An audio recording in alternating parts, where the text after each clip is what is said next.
Hello everyone, it is Briximus Prime, and then today I'm going to be reviewing Nightmare Fuel.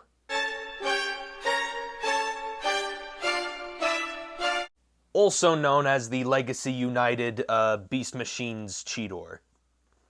And now taking a look at the packaging. Right up front here we've got a nice image of Cheetor in his cheetah mode, says Legacy United, says Cheetor, and they even went to the effort of adding the Beast Machines Maximal logo. Got that artwork right there on the side, got some more artwork right here, 40 years of Transformers. More product shots here on the back. Authentic Transformers. Anyway, that is pretty much it for the packaging. You can go right on in the trash, along with Beast Machines. Now, don't get me wrong, I actually love Beast Machines. I think it's one of the most well-written Transformers stories ever made. That being said, I absolutely despise some of the designs. Holy Jesus! What is that? What the is that?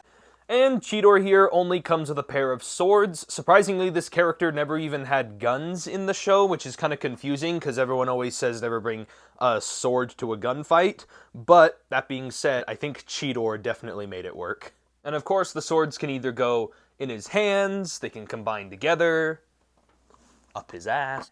And now taking a look at the actual Cheetor figure. This is not bad. This is a pretty good core class. But that being said, the devil is in the details. Yeah, the face sculpt here is not the best. I mean, it does have some of the necessary painted details in it, but that kind of makes it better or for worse. But overall, I like some of the purple spots here, though I wish these purple spot patterns were a lot more prominent throughout the entire figure. I would have liked more paint, especially some of this gold here in the abdomen, some of this orange and the green especially. And the green being on this figure reminds me a lot of that stupid little McDonald's toy that they had of this character, which surprisingly enough was roughly about this size.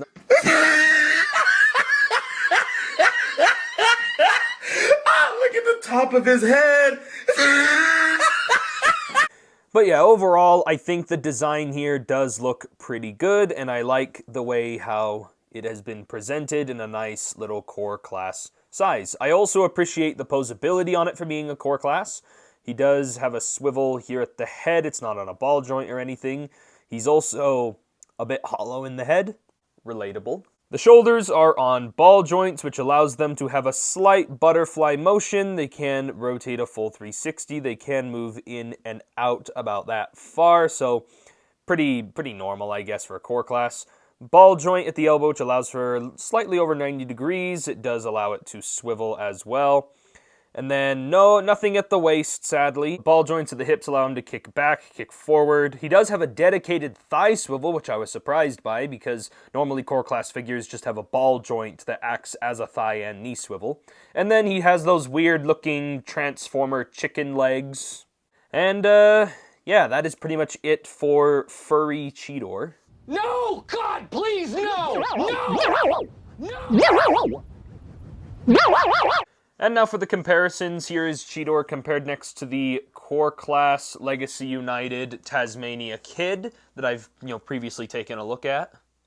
And then here he is with the Generations Thrilling 30 Tankor, and I'm going to be completely honest here, this was kind of the main reason why I bought this figure. I bought him to kind of be a companion piece to go with Tankor, because when Tankor came out, he was a little too small compared to what he looked like in the series. But with this now having a core class to go along with it, even though this isn't perfect scale, it does make it a little bit more closer to the show. I should also mention, Beast Machines is one of the few shows where I was actually rooting for the bad guys to win, all because I had so much resentment for the good guy designs. And then here he is compared next to the last Beast Machines related figure I took a look at, the Collectors Club exclusive Thrustinator. Anyway, that is pretty much it for the comparisons. Now let's get right on into this guy's very simple transformation.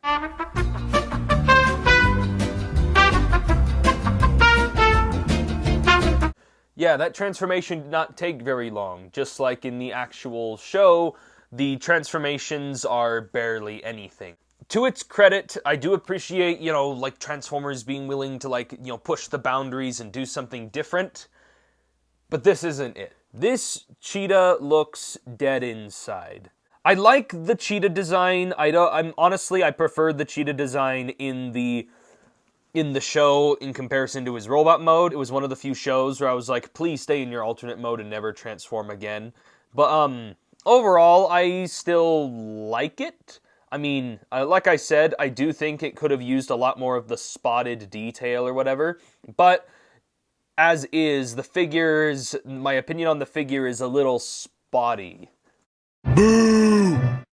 Oh yeah, also, did I forget to mention this guy does have some weapon storage. You can store these swords on these little tabs in the shoulders, and you can give him these overly pronounced giant shoulders, which actually kind of enhances the design a little more in a good way. Or you can also, I don't know how they did it on the box where it shows the swords like doing that weird face forward thing, because there is no way you can do it on this figure. I am literally trying to do it right now, and there's no way these tabs go into there like that.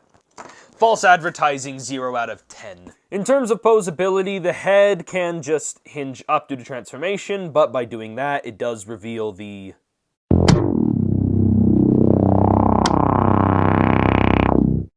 So we're just going to leave that covered up. The ball joints at the shoulders have been locked in due to transformation, but you can just very easily untab it and just, move them around so freely. And then he does have a ball joint at the shoulder still that allows it to rotate, and then instead of the hands, he just has those paws right there.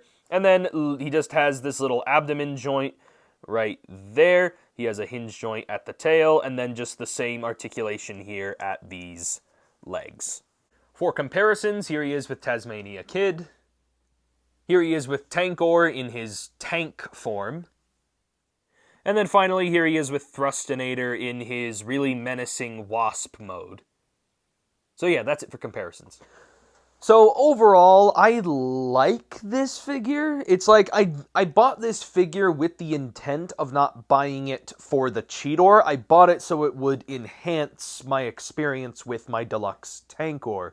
I never bought this figure intending for it to actually be one of my favorite figures, but it isn't actually good core class. It's hard to recommend this figure considering it comes from a show that not everyone loves. So, but that being said,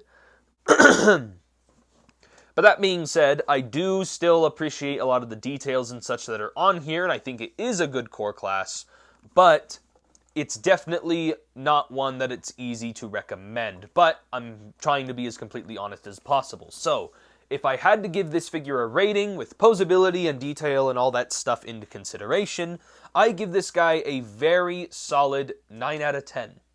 My only complaint, and not counting the face sculpt, is just that I wish it just had a little bit more paint on the rest of the body. I just feel like it should have needed a little bit more because the plain yellow plastic does make it feel a little cheap. But yeah, that is basically it for this review. If you guys liked it, give me a like on the video, comment below what you guys think, subscribe to the channel for more Transformers and action figure videos, and I'll catch you guys next time. Hopefully I didn't scare you guys off because of Beast Machines.